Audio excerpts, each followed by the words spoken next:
La Sociedad Española de Radiodifusión presenta... Ser... ¡Viva la radio! Podcast. Siempre.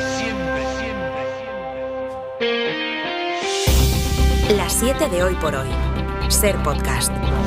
Hola, muy buenos días. He decidit convocar eleccions al Parlament de Catalunya per al proper 12 de maig, amb l'objectiu que Catalunya es pugui dotar d'un govern amb molta més força.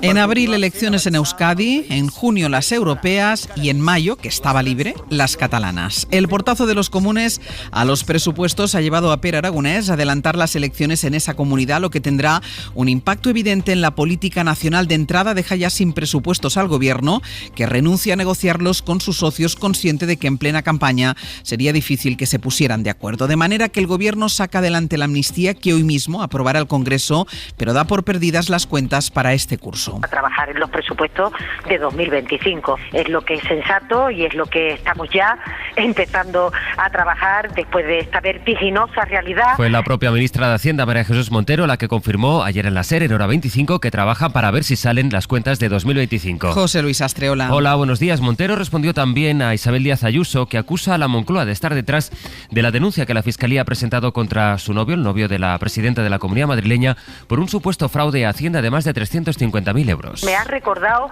pues a esta excusa permanente de la teoría de la conspiración que el Partido Popular nos tiene acostumbrado y que hemos celebrado ahora con motivo del 11M, ¿no? Una excusa que siempre intenta llevar a hacerse la víctima y por tanto no asumir la propia responsabilidad cuando uno gobierna. Ayuso insistió en decir que este proceso que está investigando un juzgado es una simple inspección de Hacienda. Es una inspección de Hacienda sacada de quicio, ni más ni menos. Aquí no hay ninguna trama, ni sociedades pantallas, ni nada como se está diciendo. Mi pareja está sufriendo una inspección fiscal salvaje que afecta a 2018, 2019, 2020, 2021...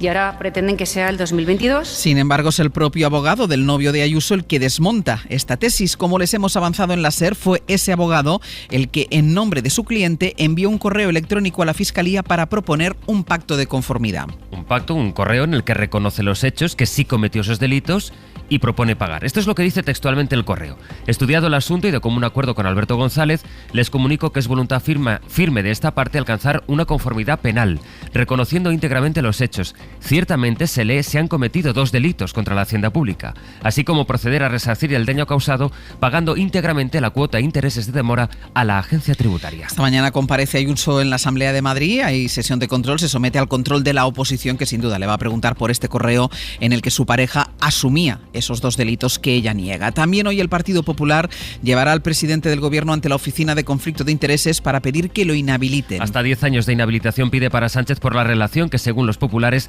tiene la mujer del presidente con el rescate público de Air Europa. Vínculos de naturaleza económica y profesional y por los que, a juicio de este partido, Sánchez debió ausentarse de la reunión del Consejo de Ministros que comprometió casi 800 millones para una empresa, Air Europa, que tenía en nómina al comisionista del caso Koldo, Víctor de Aldama, según el PP. Es jueves, es 14 de marzo.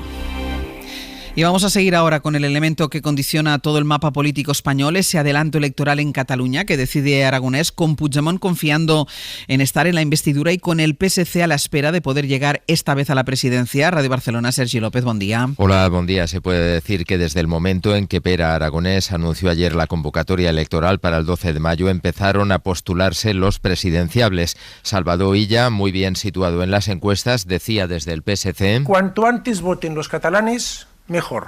Celebramos el anuncio de convocatoria electoral para el 12 de mayo. Cataluña necesita un nuevo gobierno, Cataluña necesita un presidente, no un candidato. Desde Junts han mostrado a medias la carta de Carles Puigdemont. Jordi Turull decía que su candidato es el que todo el mundo piensa, sin nombrar a Carles Puigdemont, que después, desde Bélgica, Amb el calendari que el president Aragonès proposa, decía que con el calendario que Pere Aragonés propone es evidente que él, Puigdemont, podrá estar presente en la investidura y que le haría mucha ilusión. Está clara también la candidatura de Esquerra con Pere Aragonés y de los Comunes con Jessica Albiach. No está tan clara la situación en el PP, aunque su presidente Alejandro Fernández parece el mejor situado, mientras que en la CUP le llegan estas elecciones con todo por decidir.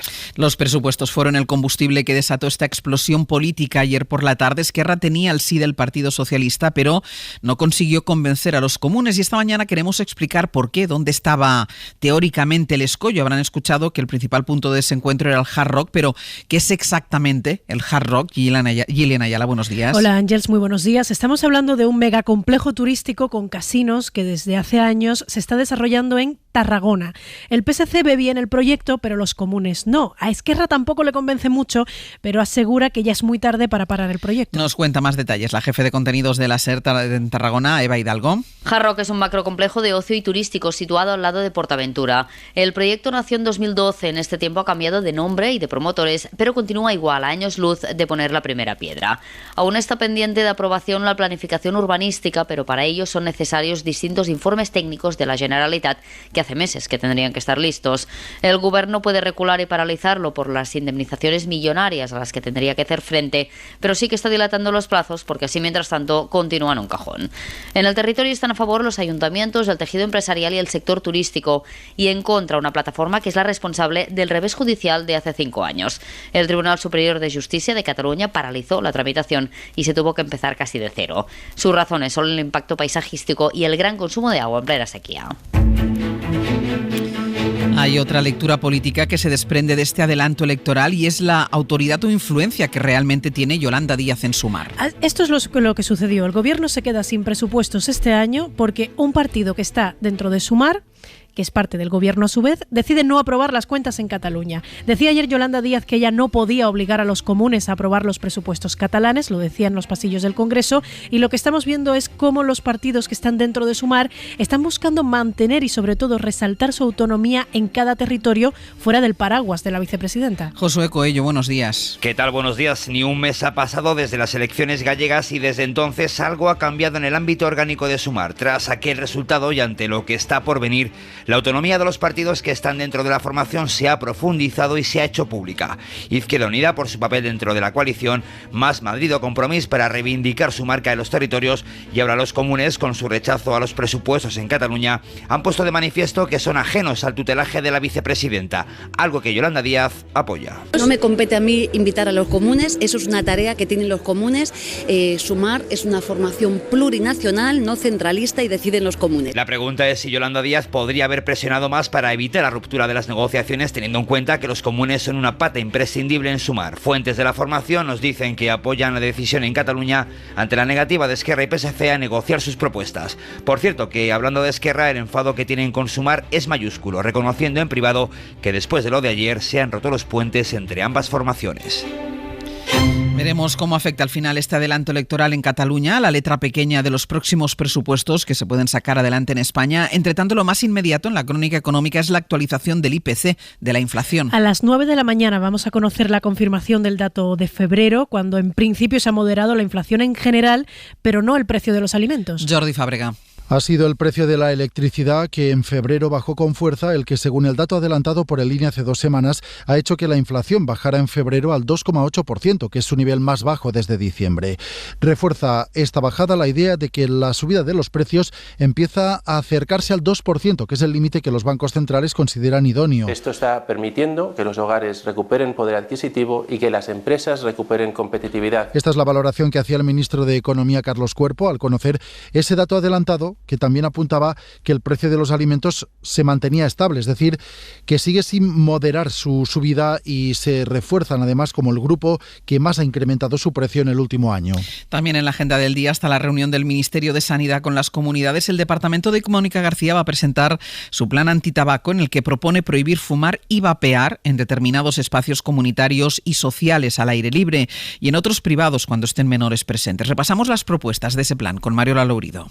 Subir el precio de la cajetilla de tabaco es una de las medidas para reducir el consumo. Javier Padilla, secretario de Estado de Sanidad. El incremento de los impuestos para salir de esta anomalía en la cual España tiene unos precios anómalamente bajos. Aquí cuesta 5 euros, los médicos piden que se encarezca hasta los 12, como en Francia. Otra medida, ampliar los espacios con el cartel prohibido fumar. Como por ejemplo las terrazas de los bares o por ejemplo las marquesinas del transporte público. También en espacios de ámbito privado con presencia de menores como el coche. Y tercera clave, regular la venta y el consumo de vapeadores con los que la industria intenta captar a fumadores jóvenes. Asensio López, de la Sociedad de Medicina Familiar. En sí mismo vapear ya tiene riesgos para la salud, pero además que puede ser claramente una antesala al consumo del tabaco. El plan se votará en la comisión. Hay 11 comunidades autónomas gobernadas por el PP y algunas, caso de Ayuso en Madrid, se oponen, por ejemplo, a prohibir fumar en las terrazas.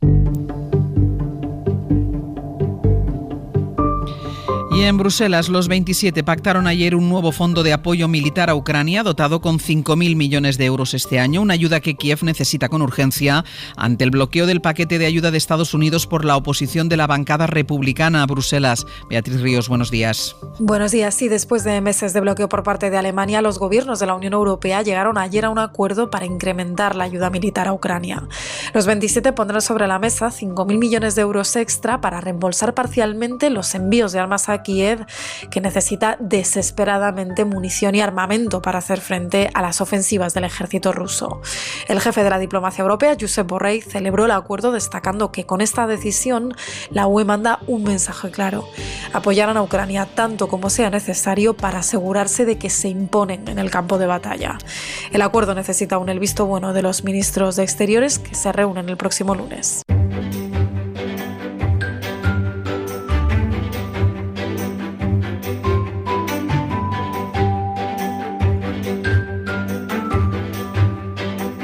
Nos vamos hasta Castilla-La Mancha. En Toledo está Cristina López Huerta. Cristina, buenos días. Hola, buenos días. Y hasta Euskadi, en Radio Bilbao, está Isabel León. Isabel, egunon. ¿Qué tal, egunon? Noticias locales de estas dos comunidades, como la fecha que marcaba que ayer arrancaba el plazo para que los partidos presentaran sus candidaturas para las elecciones en Euskadi, que son el 21 de abril. Y Isabel, hay quien hizo noche para registrarse el primero. Bueno, no te digo más que algunos partidos aquí lo llaman la madrugá.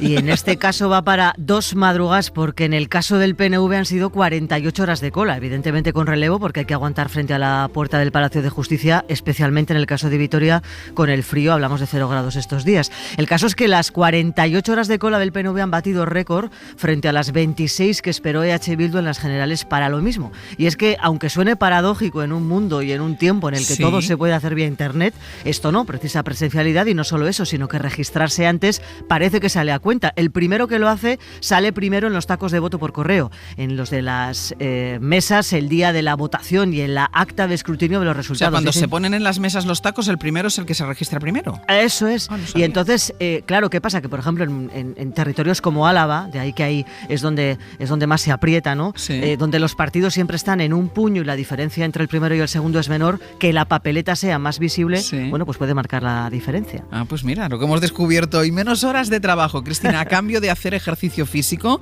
Es una fórmula que pone en marcha una empresa de colchones de Pozuelo de Calatrava. Trabajan menos, pero más ejercicio. Eso es, ventadecolchones.com se llama, que ha ofrecido a sus empleados trabajar 2 horas menos al mes, eso sí, a cambio de hacer deporte. Una alternativa que, bueno, nos dicen que ya está dando sus frutos, porque mejora la productividad, las relaciones dentro de la empresa y además hay mejor ambiente. Nos lo ha explicado Jesús David Llanos, que es el gerente. Y al hacerlo así en grupo, al animarse entre unos y otros, pues tienen esta satisfacción de ir al gimnasio y, sobre todo, mejoran mucho las relaciones entre equipos, entre departamentos dentro de la empresa. Las instalaciones donde se llevan a cabo estas clases las cede el ayuntamiento y la empresa ha contratado incluso a un entrenador personal. La propuesta ha tenido tan buena acogida que, bueno, se ha apuntado casi toda la plantilla, que es medio centenar, y es solo el principio porque ya preparan torneos de pádel y de fútbol. Te estaba escuchando y estaba pensando que solo nos faltaría hacer deporte juntos a los que ¿Te trabajamos. imaginas? No quiero imaginármelo.